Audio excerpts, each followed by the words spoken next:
সামষ্টিক লড়াই, কোনো ব্যক্তির বিরুদ্ধে নয়। আপনি যে দল করেন না কেন, আপনি বিএনপি করতে পারেন, জামায়াত ইসলামী করতে পারেন, এনসিপি করতে পারেন।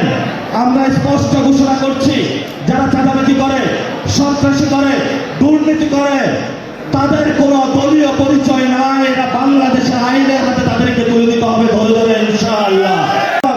যারা আমাদের উপরে গত 15 বছর নির্যাতন নিপীড়ন চালিয়েছিল, ভারতকে একচেটিয়া আবার ব্যবসা বাণিজ্য বাংলাদেশের মানুষের উপরে চাপিয়ে দিতে চায়। আমরা যারা তরুণ প্রজন্ম রয়েছি, আমাদের যারা সিনিয়র প্রজন্ম রয়েছেন, যারা আমাদেরকে গাইড করে থাকবেন, আমরা এক চুল চুলবেন এটার জন্য ইনশাআল্লাহ আমরা প্রস্তুত নয়। দরকার হয় আবার জুলাই হবে, কিন্তু আমরা বাংলাদেশ আওয়ামী লীগকে কখনো মেনে নেব না ইনশাআল্লাহ। এবং আমরা আওয়াজ তুলেছি, ঢাকাতে আমি ইলেকশন করেছিলাম, এক বিশিষ্ট চাঁদাবাজের কবলে পড়েছি। এটা শুধু ঢাকাতে নয়, চিটাগংয়ে অনেক চাঁদাবাজ রয়েছে। আমাদের লড়াইটা সামষ্টিক লড়াই, কোনো ব্যক্তির বিরুদ্ধে নয়। আপনি যে দল করেন না কেন, আপনি বিএনপি করতে পারেন, জামায়াত ইসলামী করতে পারেন, এনসিপি করতে পারেন। আমরা স্পষ্ট ঘোষণা করছি, যারা চাঁদাবাজি করে, সন্ত্রাসী করে, দুর্নীতি করে, তাদের কোনো দলীয় পরিচয় নাই। এরা বাংলাদেশের আইনের হাতে তাদেরকে তুলে দিতে হবে ধরে ধরে, ইনশাআল্লাহ। আপনাদের অনেকের মধ্যে একটি বিষয় নতুন করে জেগে উঠেছে, চাঁদাবাজি না করলে, সন্ত্রাসী না করলে, দুর্নীতি না করলে ইলেকশনের ফান্ড আসবে কই থেকে? এই যে যারা আমাদের 6 জন এমপি গিয়েছে, তারা কি সংসদে চাঁদাবাজি করে গিয়েছে? তারা কি দুর্নীতি করে গিয়েছে? তারা কি সন্ত্রাসী করে গিয়েছে?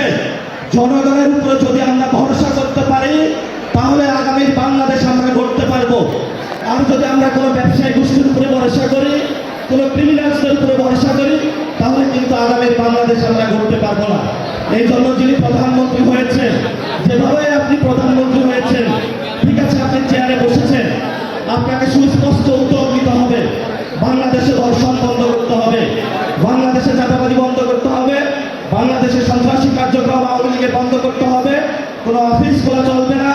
এই ধরনের যারা নতুন করে মুক্তি পাচ্ছে ইয়াবা সন্ত্রাসবাদী, এদেরকে আপনি আইনের হাতে তুলে দিতে হবে এবং এদের বিচার প্রক্রিয়া নিয়ে আসতে হবে। এবং সংস্কারের যে বিষয়গুলো জনগণ ম্যান্ডেট দিয়েছিল, জনগণের উপরে বিদ্যাঞ্জলি না দেখিয়ে সংস্কারের যে আবহাওয়া, যেটা দ্রুত বাস্তবায়ন করুন। আমরা নতুন বাংলাদেশ দেখতে চাই। আমরা বাংলাদেশে কোনো পরিবারতন্ত্র, কোনো ব্যক্তিতন্ত্র যদি আমাদের উপরে চাপিয়ে দেওয়া হয়, এটা আমরা কিন্তু মেনে নিব না। সোজা একটা কথা, এখন আপনার সামনে একটা অপশন, হয়তো আমাদের মেরে ফেলেন, অথবা আপনি আপনার আগাম প্রোগ্রাম বন্ধ করেন।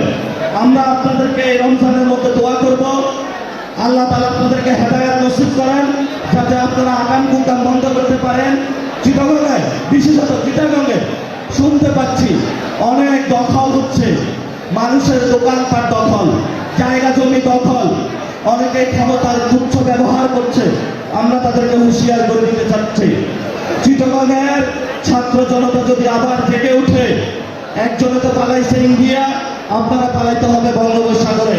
ইন্ডিয়া আশ্রয় দিয়েছিল, সেখানে বেঁচে আছে। বঙ্গোপসাগরে নামবেন কিন্তু বাঁচবেন না আপনারা কেউ।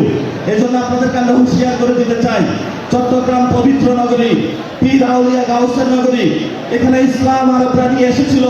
এই যেখানে প্রবেশদ্বার ইসলামের, সেখানে অন্যায় অবিচারের বিরুদ্ধে আপনারা দাঁড়িয়ে থাকবেন, কারোর সাথে কোনো কম্প্রোমাইজ করবেন না। আমাদের যাত্রা চলবে, ইনশাআল্লাহ চলবে, কেউ থামাতে পারবে না। আমরা নতুন বাংলাদেশ গঠন করব ইনশাআল্লাহ। আমাদের শেষ যে কথাটা, আজকে যারা এখানে উপস্থিত হয়েছেন বিভিন্ন দলে, ওনারা খুব ভালো মানুষ, এবং চিটাগংয়ে যারা আছেন আজকে আপনারা এখানে উপস্থিত হয়েছেন, অনেকের বিরুদ্ধে অভিযোগ পাওয়া যাচ্ছে। আমরা স্পষ্ট ঘোষণা করছি, যদি কারো বিরুদ্ধে লেশ মাত্র চাঁদাবাজি, সন্ত্রাসী, দুর্নীতি, ছিলে ছুটা যদি সামান্যতম দ্রুততম সম্পর্ক যদি অভিযোগ পাওয়া যায়, এনসিপির কমিটিতে কেউ আসতে পারবে না। স্ট্রেট ফরওয়ার্ড আমাদের কথা। আমরা এটার বিরুদ্ধে যুদ্ধ ঘোষণা করেছি। আমরা বাক্তির নিচে কোনো অন্ধকার রাখতে চাই না। আমরা আগে নিজে আলোকিত হতে চাই, তারপরে মানুষের কাছে দাওয়াত পৌঁছাতে চাই। যারা আপনারা উপস্থিত হয়েছেন সবাইকে ধন্যবাদ। এবং আজকে আন্দরকিল্লা শাহী মসজিদে আমাদের আহ্বায়ক আছেন, সদস্য সচিব আছেন, আমরা তারাবি পড়তে যাব। তারাবির পরে ইনশাল্লাহ আমরা দোয়া করব এবং পুরো বিশ্বে যেভাবে সাম্রাজ্যবাদের আক্রমণ চলছে, ইমাম খুমিনিকে হত্যা করা হয়েছে।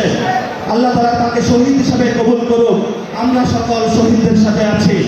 এই হত্যার আমরা নিন্দা জানাই, তীব্র বিরোধিতা করি এবং আপনারা যে যে যার জায়গা থেকে ইনশাআল্লাহ প্রতিবাদ জারি রাখবেন। নতুন বাংলাদেশ হবে, ভয় পাইলে চলবে না।